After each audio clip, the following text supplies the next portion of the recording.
What is up, my friends? You are very welcome along to tonight's late night news roundup, where once again we do have a bit of a late developing story to bring you that we didn't cover on tonight's late night agenda. So as well as going through some of the bigger stories from tonight's stream, we're going to give you that fresh bit of news as well around Luis Diaz, that to come over the next few minutes. But once you've watched the video, please do let us know your thoughts in the comment section. Drop a like if you enjoy it, and of course we'd love you to hit that subscribe button as we grow towards 300,000 family members. Every one of you that joins us does mean a lot to us, so thank you for your support.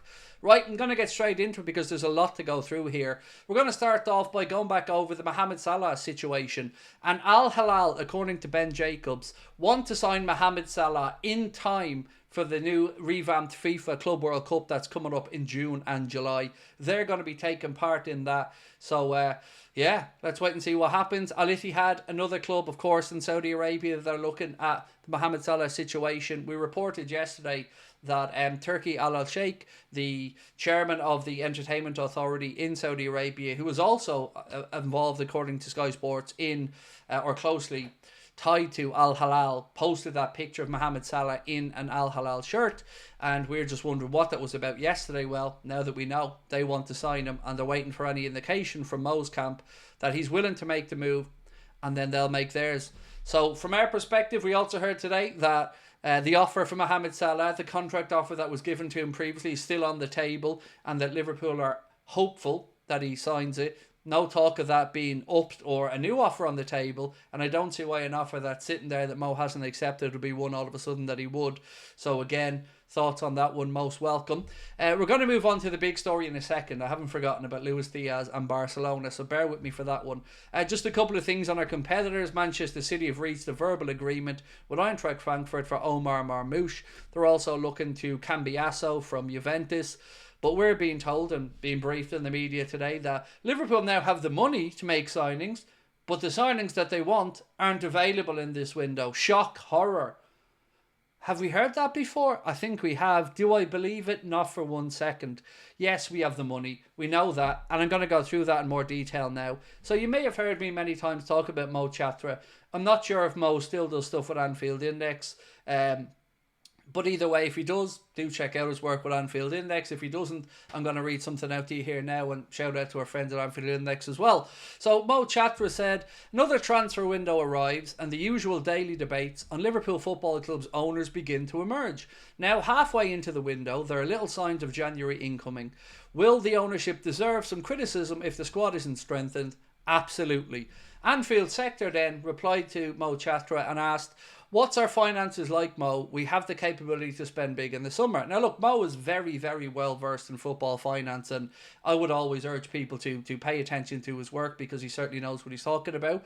Mo's reply there was, this is going to be a record-breaking year for us financially, so we should have ample funds to spend. Then again, I've said this in the past, and we've not spent as much as we could have.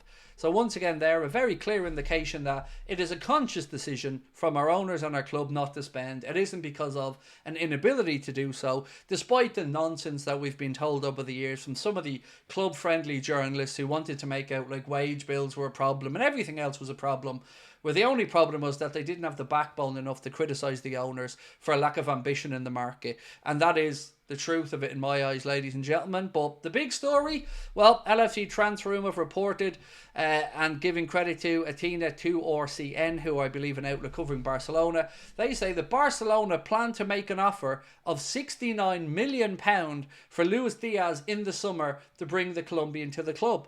Now, this would normally be the part where I say, well, Barcelona have no money.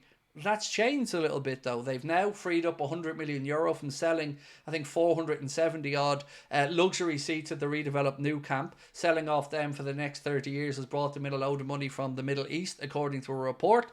Not only that, but some other financial decisions that they've made. This here says the change in directive and the financial strategies have started to work for Barcelona, and that's why Laporta and Deco are thinking of making a move for Luis Diaz in the summer.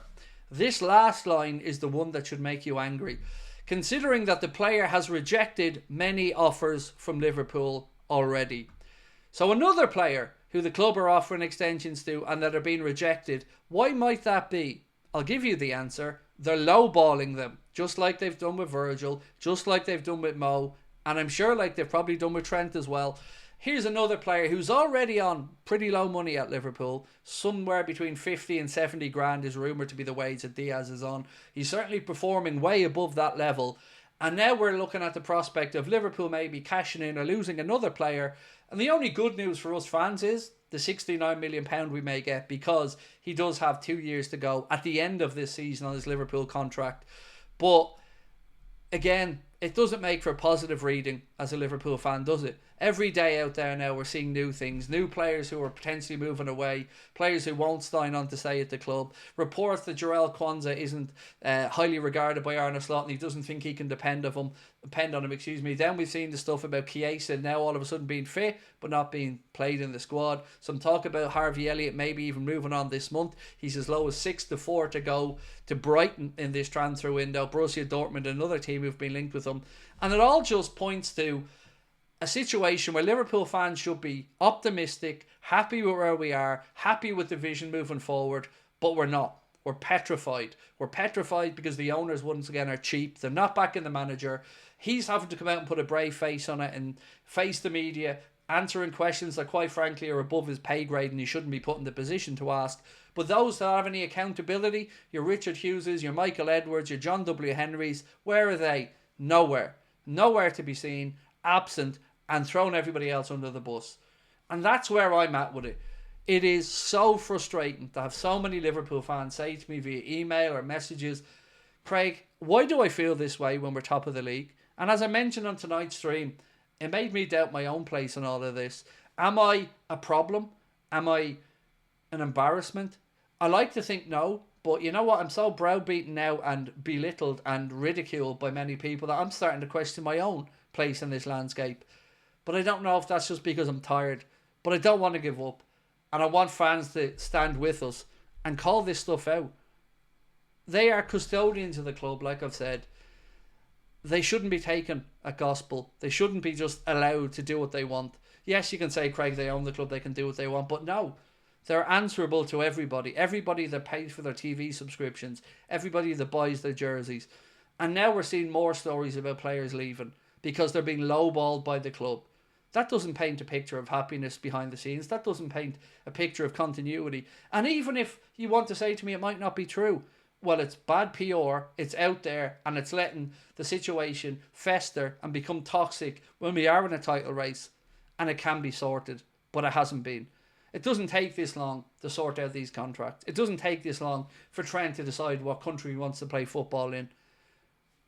It's tiring, it's frustrating, but we've got to have our say. We've got to speak up.